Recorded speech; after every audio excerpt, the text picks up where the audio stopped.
Friends, कैसे हैं आप सब। उम्मीद करता हूं आप सब मस्त जबरदस्त और जिंदाबाद होंगे। आज जो कक्षा 10 यूपी बोर्ड की परीक्षा जो आप देने वाले हैं, जिसकी परीक्षा 18 फरवरी से शुरू हो रही है, सामाजिक विज्ञान, जी हाँ, सोशल साइंस के लिए चैप्टर फर्स्ट हिस्ट्री से, जिसका नाम है यूरोप में राष्ट्रवाद का उदय। इस चैप्टर से रिलेटेड बहुत सारे क्वेश्चंस और ऐसे क्वेश्चंस जो आपके यूपी बोर्ड एग्जामिनेशन में अति महत्वपूर्ण होने वाले हैं। ठीक है, तो वीडियो को शुरू करते हैं बिना कोई बकवास किए। सीधा सीधा क्वेश्चन है, राष्ट्रवाद से आप क्या समझते हैं। राष्ट्रवाद से आप क्या समझते हैं? तो देखिए, राष्ट्रवाद वह भावना है जिसमें किसी देश के लोग स्वयं को एक राष्ट्र का सदस्य मानते हैं। मीन्स क्वेश्चन है कि राष्ट्रवाद से आप क्या समझते हैं। तो जो राष्ट्रवाद होता है वो एक भावना होती है, एक फीलिंग्स होती है, जिसमें कोई भी देश हो, वहां के जो मेंबर्स होते हैं, जो वहां के लोग होते हैं, स्वयं को राष्ट्र का सदस्य मानते हैं। इसमें देश के प्रति प्रेम होता है, एकता की भावना होती है, समानता होती है और स्वतंत्रता की भावना होती है, जो लोगों को संगठित करती है। संगठित मतलब जो एकता के सूत्र में बांधे रखती है। समझ में आया राष्ट्रवाद क्या है? बढ़ते हैं नेक्स्ट क्वेश्चन की ओर। नेक्स्ट क्वेश्चन है, फ्रांसीसी क्रांति। फ्रांसीसी क्रांति ने यूरोप में राष्ट्रवाद को कैसे बढ़ावा दिया? फ्रांसीसी क्रांति आप सब जानते हैं। जो फ्रांसीसी क्रांति है वो कब हुई थी? तो 1789 में फ्रांस की क्रांति हुई थी। कब हुई है? 1789 में, 1789 को फ्रेंच रेवोल्यूशन हुआ था। तो क्वेश्चन है कि जो फ्रांसीसी क्रांति है वो यूरोप में राष्ट्रवाद को कैसे उसने बढ़ावा दिया? तो इसका आंसर है कि 1789 में फ्रांसीसी क्रांति ने राजतंत्र को समाप्त कर, राजतंत्र मतलब जिसमें राजा होते थे, राजतंत्र को समाप्त कर जनता को नागरिक अधिकार दिया। ठीक है, और स्वतंत्रता, समानता और बंधुत्व, ये तीन शब्द आपको याद रखना होगा। कौन कौन से? यहां पे नोट कर लीजिए, बंधुत्व, समानता और स्वतंत्रता। ये विचार फैलाए गए फ्रांसीसी क्रांति के बाद यूरोप में, जिससे लोगों में राष्ट्र और राष्ट्रीय एकता की भावना उत्पन्न हुई। तो तीन शब्द आप लोग याद रखिएगा, समानता, स्वतंत्रता और बंधुत्व की भावना को ज्यादा बल दिया गया। किस पे? स्वतंत्रता पे, समानता पे और बंधुत्व पे। और इससे हुआ क्या? राष्ट्र के लोगों का देश के प्रति जो है क्या हुई? एक ऐसी भावना जागृत हुई जिससे लोगों में राष्ट्र और राष्ट्रीय एकता की भावना उत्पन्न हुई। तो इस तरीके से फ्रेंच रेवोल्यूशन जो कि 1789 में हुआ, उसने क्या किया? राष्ट्रवाद को बढ़ावा दिया। आगे बढ़ते हैं क्वेश्चन नंबर तीसरे की ओर। Napoleon Bonaparte. नेपोलियन बोनापार्ट के सुधारों का राष्ट्रवाद पर क्या प्रभाव पड़ा?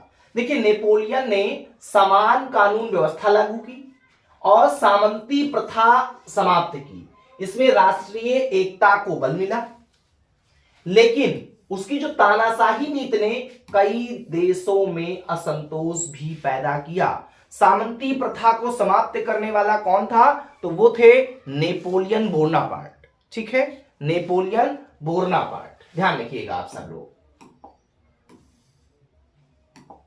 इनसे एक बार पूछा गया था नेपोलियन बोनापार्ट से कि आप फ्रांस जैसे देश के इतने बड़े शासक कैसे हो गए। तो इसने नेपोलियन बोनापार्ट ने एक उत्तर दिया था और मुझे बड़ा प्रिय कोट है वो, बड़ा अच्छा मुझे वो कोट लगता है। पूछा गया था कि आप इतने बड़े देश के बेताज बादशाह कैसे बन गए। तो अंग्रेजी में कुछ लाइनें बोली थी नेपोलियन बोनापार्ट ने और कहा था, the crown of the France was lying on the ground, I saw that, I prickled up from the point of my sword and put it on my head, thus we became the emperor of the France.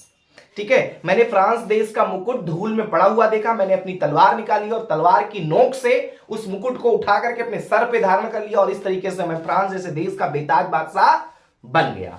तो याद कर लीजिएगा, the crown of the France was lying on the ground, I saw that, I prickled up from the point of my sword and put it on my head, thus we became the emperor of the France. तो इसको जैसे मुझे टंग पे याद है, ऐसे आपको टंग पे याद होना चाहिए। तो यहां पे समझ में आया कि हाँ, नेपोलियन बोनापार्ट ने राष्ट्रवाद पर क्या प्रभाव। अब चौथे क्वेश्चन की ओर बढ़ते हैं। वियना सम्मेलन क्या था? देखिए, ये सब क्वेश्चंस यूपी बोर्ड एग्जामिनेशन में आने वाले हैं या आए हुए प्रश्न हैं। ये जो मैं आज संग्रह लेके आया हूं, ये क्वेश्चन या तो यूपी बोर्ड में पूछे जा चुके हैं या तो आपके पूछे जाने हैं। ठीक है, तो वियना सम्मेलन क्या था और इसका उद्देश्य क्या था। तो सबसे पहले तो ये जान लेते हैं कि जो वियना सम्मेलन है ये कब हुआ। तो वियना सम्मेलन हुआ था 1815 में। 1815 में हुआ वियना सम्मेलन। यूरोप के शक्तिशाली देशों की बैठक थी। वियना सम्मेलन जो है 1815 में हुआ और बहुत सारे शक्तिशाली देशों के मेंबर्स यहां पे एकत्रित हुए थे और एक बैठक हुई। इसका उद्देश्य क्या था, पुरानी राजशाही को पुनः स्थापित करना। जो राजशाही तंत्र समाप्त हो गया था उसको क्या करना था, पुनः फिर से शुरुआत करना था और यूरोप में फैल रहे राष्ट्रवादी आंदोलनों को दबाना था। मीन्स जो राष्ट्रवादिता थी, जो राष्ट्र में एकता थी, उसको भंग करना चाहते थे। फिर से राजशाही हो और फिर राजा का तंत्र हो और जनता हमेशा कुचली जाए, परेशान रहे। ये वियना सम्मेलन था। क्वेश्चन नंबर 5 है हमारा, वियना सम्मेलन राष्ट्रवाद को रोकने में क्यों असफल रहा। देखिए, वियना सम्मेलन जनता की भावनाओं को समझ नहीं सका। राजाओं और सामंतों ने अपने हित देखे, जिससे लोगों में असंतोष बढ़ा और राष्ट्रवादी आंदोलन और अधिक मजबूत हो गए। देखिए, वियना सम्मेलन 1815 में हुआ था, मैंने अभी बताया। इसका उद्देश्य यह था कि पुनः जो राजशाही तंत्र समाप्त होने वाला था या समाप्त हो गया था, उसको पुनः स्थापित किया जाए और ये जो राष्ट्रवादी सोच है इसको दबाया जाए। लेकिन जो पूरा विश्व था, जो पूरे बहुत सारे देश ऐसे थे जिसमें राष्ट्रवादिता बढ़ती जा रही थी और जब लोगों को यह लगा कि वियना सम्मेलन में पुनः राजशाही तंत्र को फिर से लागू करने का प्रयास किया जा रहा है, तो जो राष्ट्रवादी लोग थे, जो राष्ट्र के प्रति सोचने वाले लोग थे, उनका जो प्रदर्शन था, जो उनका आंदोलन था, वो और तेज हुआ और मजबूती के साथ उन्होंने उस आंदोलनों को आगे बढ़ाने का कार्य किया, जिससे वियना सम्मेलन सफल नहीं हो सका। अगले क्वेश्चन की ओर बढ़ते हैं। उदारवाद से आप क्या समझते हैं। उदारवाद क्या है भाई। तो उदारवाद का अर्थ है व्यक्तिगत स्वतंत्रता। उदारवाद क्या है, व्यक्तिगत। व्यक्तिगत मतलब होता है खुद में, ठीक है, सेल्फ, इंडिविजुअल, समान अधिकार हो, व्यक्तिगत स्वतंत्रता हो और कानून के सामने समानता हो, ठीक है। तो यही है आपका उदारवाद। इसका उद्देश्य चुनी हुई सरकार बनाना था, लेकिन इसमें महिलाओं और गरीब वर्ग को अधिकार नहीं मिले थे। ठीक, बढ़ते हैं अगले क्वेश्चन की ओर। 1848 की क्रांति क्यों हुई। 1848 की क्रांति, तो ध्यान रखिए, 1848 की जो क्रांति थी, जो रेवोल्यूशन था, वो राजतंत्र के अत्याचार, बेरोजगारी और लोकतंत्र की मांग के कारण हुआ था।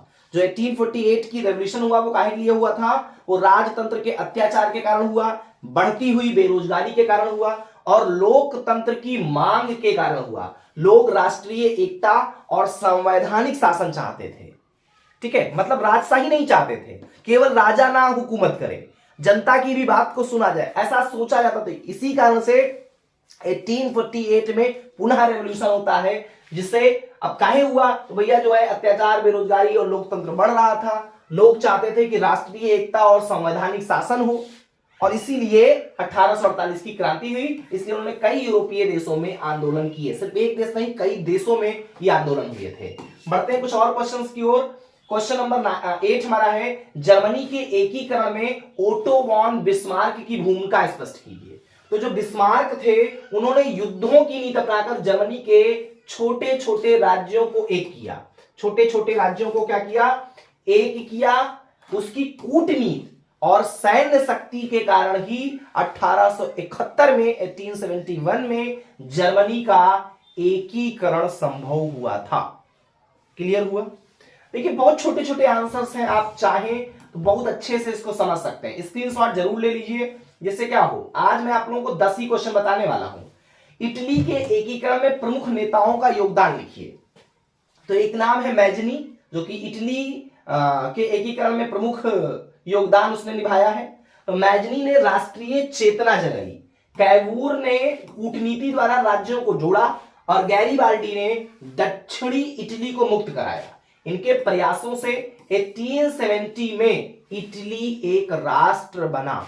1870 में इटली एक राष्ट्र बनकर के उभरा, ठीक है। आगे एक और क्वेश्चन है, राष्ट्रवादी आंदोलन में महिलाओं की क्या भूमिका थी। तो भैया, महिलाओं ने सभाओं, जुलूसों और आंदोलनों में सक्रिय भाग लिया। ऐसा नहीं था कि सिर्फ पुरुष ही भाग लेते थे, जो महिलाएं थी वो भी सभाओं में शामिल होती थी, जुलूसों में शामिल होती थी, आंदोलनों में शामिल होती थी। उन्होंने राष्ट्रवादी विचार फैलाए।